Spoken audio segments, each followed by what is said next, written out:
Hello everyone, Adam here, and today I am talking about Happy Humble's Burger Farm from Side Dev Team and published by Tiny Build, a surreal horror title that mixes together Five Nights at Freddy's with Amnesia. It has a lot of mysteries and the importance of good customer service. So let's talk about what happened in this unnerving nightmare as we explore a world where being a fast food worker can be the most dangerous job in the world. We start off on an operating table as a pair of surgeons install a mind control chip into our hero's head, with the doctors explaining that the company Obscura may have their employees require one as well, like Mobius from The Evil Within. Now in control, we are told to make a burger in this dreamlike area, with the finished product requiring meat, lettuce, tomato, onions, pickles, and cheese, no sauce. Once completed, we are given a warning. If we mess up an order or do a poor job, Happy won't be happy. Happy being a demon cow that will literally eat you, which exactly what it does, and you wake up in an apartment. Apparently, you live in a city called New Elysium, and you have taken a job working at Happy Humble's Burger Farm. Your boss speaks to you through a one-way communicator, and your coworker Toe lives in the same building and happens to be your best friend, but he acts extremely strange, like he's in a constant daze. Even when heading out to work, you can see Toe running in a very odd way that just doesn't seem normal. Anyway, now at the restaurant, the boss starts you off on the grill, creating Happy Deluxes, Fantastic Fowl Burgers, and Poppin' Pork Sandwiches, with additional tasks available if you want the extra money. Immediately, you'll notice that something is very off here, especially with the animatronics that serve as the restaurant's mascots, with a voice recording confirming that the existence of an organism called Asset Joy that has attached itself to Happy the Humble Heifer, an animatronic that the scientist seems to be very scared of. Some of unknown origins that attached itself to a Happy the Humble Heifer animatronic. Yes, the cow from the cartoons and the video games. This popular cow has been featured in cartoons and games, but the person in the recording alerts to whoever is hearing this audio recording that something called Joy cannot be contained and runs rampant in the facility, to the point that even the creators of this facility, known as Paragon, plan to abandon the area and turn it into a prison for these things, confirming that you are indeed in this facility. But the scientist, seeing firsthand of what Joy is capable of, has to stop it from ever leaving this facility. But you have a job to do. You have burgers to make. So when starting your first shift, you're joined by Toe, who does literally nothing but stand at the grill, muttering and somewhat breathing to a very unnerving degree. Worse is that this strange invisible things start appearing, causing havoc as you try to serve some strangely stoic customers. If you have 3 infractions, Evil Happy appears and that monster will try and consume you. The only way to stop it is to stare at it, to prevent it from moving, and then feed it rotten patties that appear in the freezer. It's incredibly disturbing. The mascots all appear normal when you talk to them, with the exception of the farmer, who speaks like an angel of death, taking joy in murdering those who come across it, complete with demon black eyes. You can also see the animatronics move around. It's likely that something is moving them and you don't really get to see what this stuff is. Each of the animatronics move on their own but won't hurt you, but they just give you a slight heart attack if they happen to appear behind you. It's also on the roof of the restaurant where you can learn that the invisible things are called cloakers and are customer bots. The people you've been serving basically, but are combined with the flesh of Asset Joy.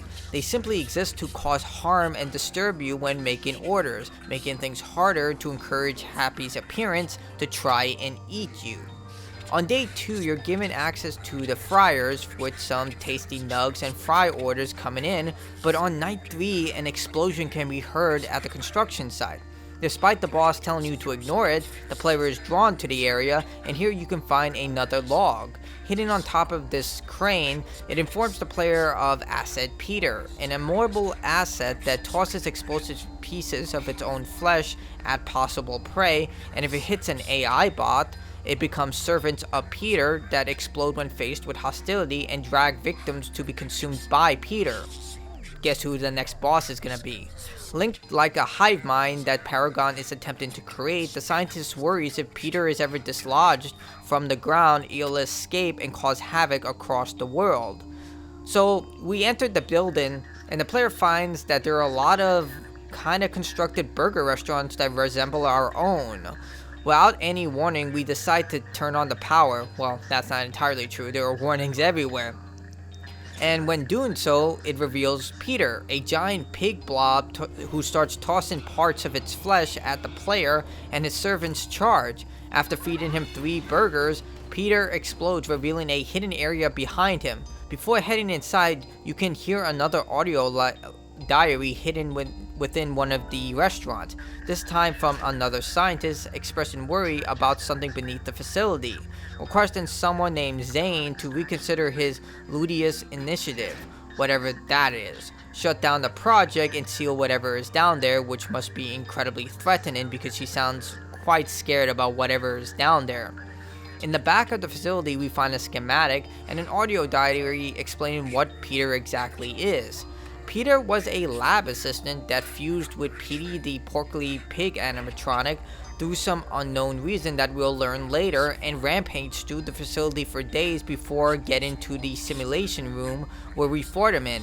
Peter apparently ate everyone inside, as the scientist who wrote the audio, who basically spoke in the audio diary, survived by hiding inside a freezer. Because Peter couldn't move after eating everyone, he was able to escape. Survivor's Guild does take over, and these were his friends and family who were completely consumed and dead. Their families will never know what happened to them, and he swore revenge against Paragon, who just wiped their existence because they were killed in this secret facility. No one will know what happened to them. You can also hear that despite having a huge hole in the creature, it's still alive, it just can't move, meaning that Peter may have died when he fused with this creature, or he died in the after battle, but the animatronic is still very much alive and can possibly get up and move if it loses the weight, but that's just a frightening possibility. With the new blueprint, the player heads back to their home to hear someone speaking in the wall, only to hear an explosion to reveal a hidden area behind his apartment. Here we find Vic, the head of an AI body reprogrammed by someone named E7. Unfortunately, E7 is no longer with us, and Vic assumes that he's dead. Regardless, Rick is programmed to help the humans in this facility and decides to help us using E7's blueprints that he crafted as a way to escape the facility, and he calls you E42, basically meaning you are experiment number 42 and you are the last person to be put into the facility as of now. The first is a keypad hacker made from some glue, a circuit board, and a battery that can be purchased or stolen. The player can discover that the living area of the same scientist who wanted to seal the facility below. Apparently she went rogue, and we learned the purpose of this facility is to make subservient people capable of performing mundane tasks free from free will, so they are easily manipulated, hence why Peter's hive mind ability was so appealing to Paragon. We find out that she went to the simulator and found that the behavior modification was the focus of this Ludicious initiative, but instead accelerated the person's brain's age when exposed to the chip's effect too long. Toe is the most apparent victim. He has the brain of an 87-year-old despite being 35 years old and cannot even perform the most basic of tasks. That's why you see him do nothing but walk around in a daze, run oddly, stare at the grill, and just perform nothing throughout the entire game other than look around and do nothing. It's also why he's covered in flies. He doesn't know how to shower anymore and is completely brain dead. She states that a radio host named Maverick Cooper also suffered from the same fate, along with everyone else who either succumbed to what Toe is currently dealing with, and some people just simply disappeared, such as E7, which we'll find out not everyone was as lucky as E7. She requests that Maverick and Toe get extractive and hopes they can regain their minds with rehabilitation. She makes no mention of the player, meaning that this was recorded before you entered the simulation, and you have no indication of whether she's alive or dead. Inside Toe's apartment, you can find out that Toe's real name is Theodore Oliver Emerson, and his apartment is covered in Barnyard Pals merchandise, showcasing how long he's been here, stealing stuff from the restaurant, and littering the place with cutouts of the Barnyard Pals because he was so lonely. You can even find a collapsed tunnel in the shower showing that he tried to find a way out of town, and you can hear from his audio diaries that his mind was slowly fading and he was just begging for someone to help him. Using the keypad hacker, the player heads into the office of your boss in the restaurant, but once inside, Vic intercepts the communication and cuts off whoever has been talking to you, who happens to be a grunt working for whoever's in charge. The player heads down into the tunnels below to find where the AI bots are being created, along with a diary from E7 and a bomb blueprint. Apparently, he got thrown out of the barn with the inferior AI bots and was placed into a diner with advanced bots, where E7 hacked into a bot and turned it into Vic in an attempt to get out, which we see was a success. The next diary entry informs us of the subjects used in these experiments come from the resort placed on an island called Durajongo. This is the same scientist who swore revenge against Paragon after Pete was infected and ate all his friends. They targeted the tourists because they were easier to indoctrinate as opposed to the natives, who proved to be much more resilient, which is likely what happened to us. With the bomb blueprint, we can now head into the museum to break open a sealed wall or head into the bottom of the restaurant. Using a beef patty, a clock, and a battery, we cook up a bomb and find a flooded Happy Humble's Burger Farm, but this one seems much older. Heading through a pipe, we can find another diary from E7 who managed to break through the hypnosis since they placed him in a weaker simulation after one of the facilities suffered from an explosion, allowing him to regain his will, but he was not able to regain his memories due to the chip in his head. Inside the museum, we learn of a nuclear strike on the island that resulted in the first exposure to Asset Joy, or at least the first time they took it seriously. Despite missing staff prior to it, the staff simply ignored them, even knowing that some of the animatronics were under this organism's control. The nuclear explosion forced whatever these organisms were out of hiding and caused them to infect the other animatronics that were less threatening, with another audio diary explaining that the organisms chose to infect the most monstrous robots first to terrify and consume their prey, showcasing intelligence, but once hit by the nuclear explosion, took it as an attack and possessed everything, even targeting humans like Peter, who would become fused to the pig animatronic, Petey. Below the museum is a garbage pit where they dispose of all the damaged AI bots. Vic contacts us that E7 went further down, but also asks if we can locate his body. It's up to you, but I haven't found his body anywhere. If you did, leave it in the comments below of where you can find it. We see that some of the areas have lockers covered in blood and claw marks before heading down the elevator. After avoiding a near-death experience, we see the elevators are also covered in the same marks and also have blood stains as well. In the next area, Vic warns us of Chicken, another infected animatronic that went wild. Inside we find everything from an operating room and a working grill. When turning on the power, Charlie is released and begins hunting the player. E42 must gather ingredients for 3 full-size burgers to lure Charlie into a trap, restore the boiler using found pipes, and kill Charlie. We also find another audio diary from E7. We learned E7 was moved to New Elysium City and transported Vic through the sewers, making note of the organisms that have been hunting us. With Vic's help, they started crafting blueprints, with the last being a helmet that would fry the chip that prevents all subjects from leaving and restore any memories that the chip blocks out. After lots of coffee and running, E42 finally lures Charlie into the cage and burns that bastard, opening the locked doors. Unfortunately, the entire facility is now on fire. Once inside the break room, we get the helmet blueprint, with Vic revealing that it's the chip that causes the hostess brain that slowly turned into mush, as we saw with Toe. We also get to read 2 notes from former Paragon scientists.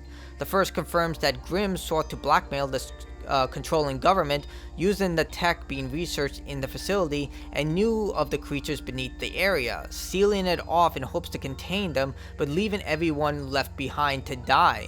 This same scientist got someone's father to the island in the hopes of freeing the child that was trapped here. Apparently this child was taken from the father and placed into the facility, most likely to test the chip on children. But the nuclear bomb dropped by Grimm destroyed his plans as he lost track of the father and had no way of knowing where the kid was since he was trapped within the lower facility with the creatures. In hopes to atone for what he did, the son managed to get free, but he has no idea if the father survived. Making note that the creatures are currently hunting him, and it's inferred that he took his own life as he was left behind during the sealing process.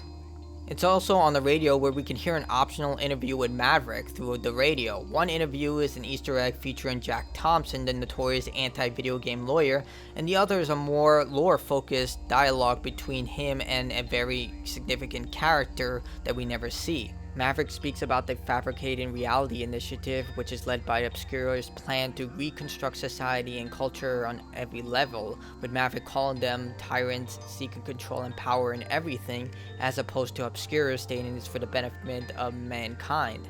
And we saw that with the chips, how it turned Toe's mind into soup.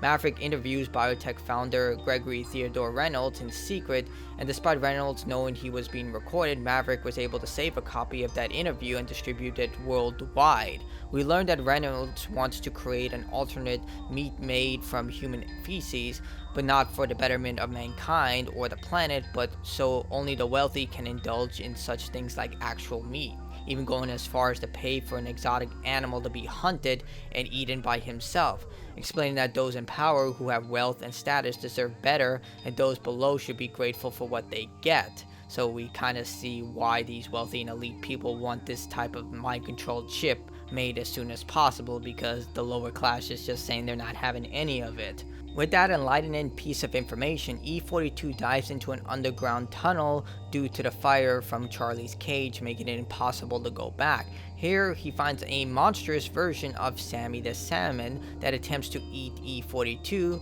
but he's able to escape and find his way back to the simulator.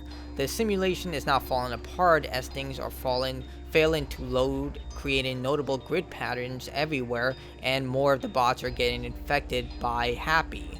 But you can go into Maverick's radio station, where we learned that Maverick was stuck under Obscura's contract, forbidden to leave the resort year after year, and was being monitored as he made programs to help them reveal to the world government they were back in this program to the public. This was Grimm's plan, to blackmail the government for power by using Maverick for his own needs. There are several optional interviews from Maverick, including a former cast member from a show featuring the Barnyard Buddies, talking about how the suits were feeling alive and cast members were disappearing, either by leaving or just vanishing. But just then, the voice mask is removed, showing that they were aware of who was exposing this information, and the worker was showcasing information about the workers being overworked, abusive staff, people disappearing, and their bodies getting discovered, with the management also terrified due to unexplained events, and the actors getting more violent the more they played the characters. Unfortunately, during the interview, the actor is attacked by someone, but we never know who it is. He just sounds extremely scared. It's likely that he was attacked by one of the animatronics. In another interview, we find out that the world government is seeking absolute control of the populace with independent people fighting against them, but the government is telling everyone not to question them and is enforcing thought law, where they are going against anyone who is thinking differently than the government and is punished by law. Hence why the Lucidius initiative was created. After the government took over, they recruited the most elite and scientists in the opposite losing side of this great war to construct the chips to remove free will from those who were against the government. It didn't seem like it was an ideal plan to recruit people during this great war on the losing side to work for the very side they fought against, but who knows, they probably had some sort of reason behind it. With the blueprint available, E-42 is able to craft the helmet, and when putting it on, he regains all his memories of what happened 5 years ago, showing that E-42 is the father that was lured to the island by the guilty scientist. He's been researching into the missing people for some time, but just then the nuclear blast to seal the organisms occurred, forcing E42 to flee. Heading into the tunnels, he discovers the humble Happy Burger Farm that we found in the flooded area in the present of the current burger farm, but is captured by a guard, luring E42 away to take him somewhere safe, but instead he was captured and placed in the simulator, with us learning that he was a former journalist working with Maverick named Ryder Heinzman, who was disgraced and left his organization.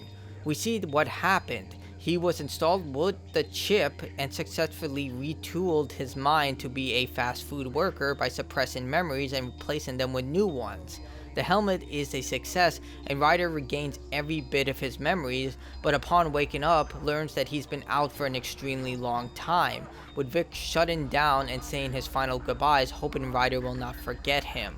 Using another keypad hacker, Ryder gets into the basement door underneath the burger barn, the same one he saw in his vision, to find the sewer is being completely covered in acid joy, and joy itself is haunting the area with several happy animatronics. Ryder escapes the horrors, and after being chased by a large infected cow robot that causes a collapse, preventing them from following him into the next area. Here we find the area E7 spoke of before being transferred to the new area where he broke his hypnosis. This late 90s diner is equipped with older themes and AI bots, but Ryder starts working as to not anger evil Happy, who is still around while trying to find his way out, but something is haunting the area. When taking out the trash, Ryder is transported to a labyrinth, but once escaping continues to serve the AI bots trying to find a way out. Ryder is lured into a freezer by a demonic voice to find the farmer, speaking in the same demonic-like voice as the original restaurant stand-in. Inside the pouch on the farmer's overalls, you can see the three main animatronics, but only Happy the cow is painted gold. This will be relevant later. E42 starts to climb the discarded junk cars in hopes of escaping and is successful. He continues to work in hopes of finding a way out, but unfortunately during one of the orders, the farmer drags E42 into one final battle. Using your epic fast food skills, you're able to craft 3 various fully loaded sandwiches with each type of meat. Using this, you're able to defeat the farmer, teleporting Ryder back into the diner where a telephone rings. Inside the telephone booth, there's one final message from E7 warning anyone inside that everything inside is fake and to run. Finally, out of the simulator, Ryder heads into the decontamination chamber to find the scientist dead, with the rest of the staff being attacked by Happy. Finally, outside, we see Paragon has been trying to build another Elysium outside as Ryder climbs out with a pan and shot revealing that evil Happy has also escaped, exposing the outside world to this deadly organism. So that's what happens on Happy Humble Burger Farm, but what exactly are the details within this story?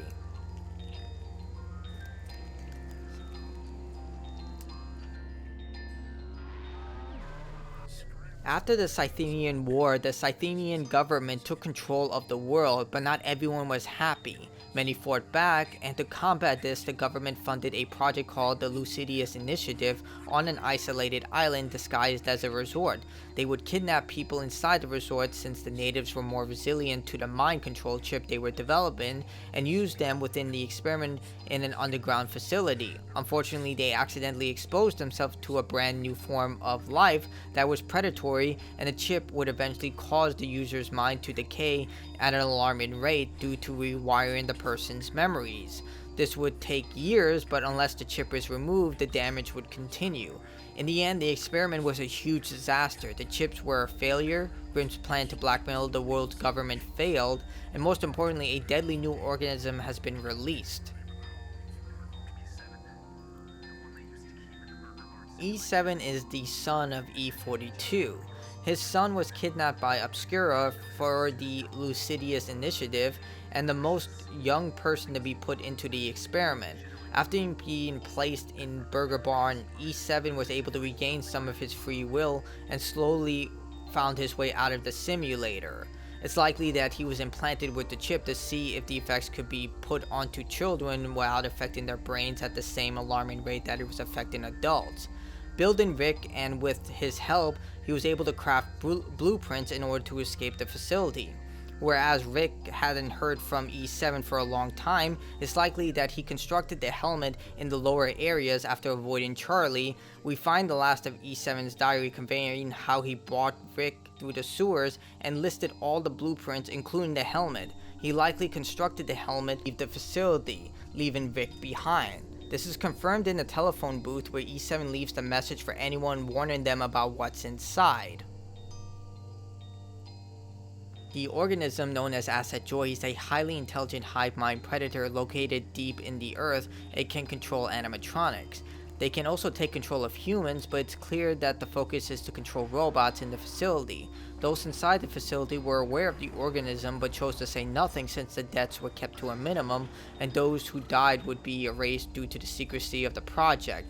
When Grimm detonated the nuclear bomb in the resort, the organism saw this as an attack and started processing all the animatronics instead of just the threatening looking ones. Unfortunately, some of the creatures like Evil Happy and Peter were able to use the sewer system to bypass the sealed areas and get into contact with the rest of the staff, especially the rest of the bots, with E42 serving as a great catalyst of allowing these organisms to spread even further as he broke open sealed areas using bombs, allowing them to spread even further and being the primary reason that one of them was able to get outside. But why was something so dangerous kept alive? The reason these creatures were kept alive was to try and learn what their hive mind was like, as the primary focus of the project was to create obedience using these chips, and seeing that this hive mind allowed people to control each other without any type of individual thought, it was warranted to research them, as we saw with Grimm keeping everyone alive, including the farmer, who was shown to be incredibly dangerous, decapitating people left and right. And that brings us to the end of this Ending Explained. Thank you so much for watching. I do have a walkthrough available below along with all cutscenes and boss fights, so check those out. If I left anything out, please leave it in the comments below. Leave a like, comment, subscribe, consider joining the channel. It does help me out a lot. It's only $2 a month. I live stream every day, and I will see you all next time. Thanks for joining me. Stay awesome, everyone.